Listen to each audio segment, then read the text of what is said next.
So what you want to do is check to make sure the size of the stone matches the wire that you're going to put around it for the bezel. And that one looks pretty good.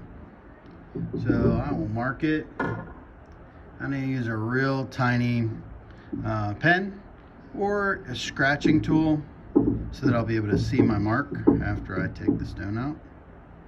I'm just going to put a tiny little mark there. If I turn it over, I can see where I'm going to cut.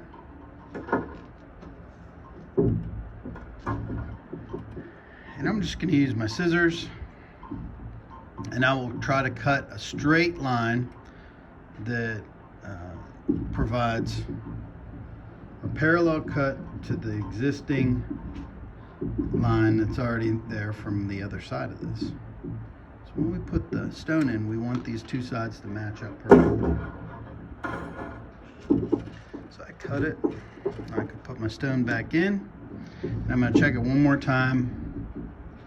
This one looks really close, but maybe it's just a little too big, so I can trim off just a tiny little 1/16 of an inch or a 32nd of an inch to make it perfect.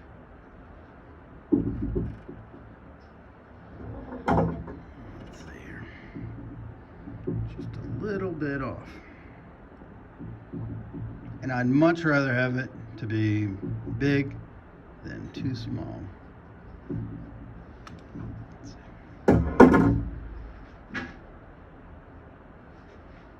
I'll test it one more time.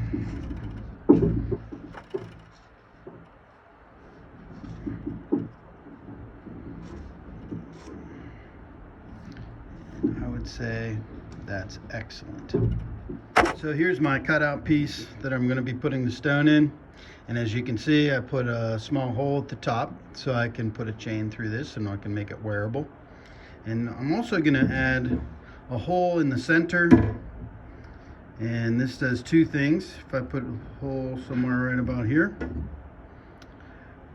one thing that it does is it allows you to push the stone back out if you need to, if the stone cracks, or if you're sizing it and you didn't get it quite right, you might need to take the stone out. And the other thing you could do is put this hole in there, and it allows light to pass through, so it just makes the stone look a little bit more vibrant. So I'm going to slide my piece of jewelry into the center, try to line up.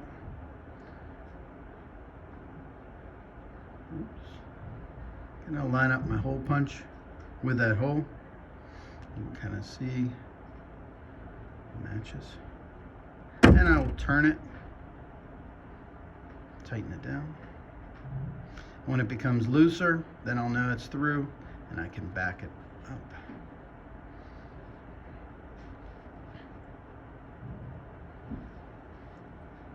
And I've got the hole.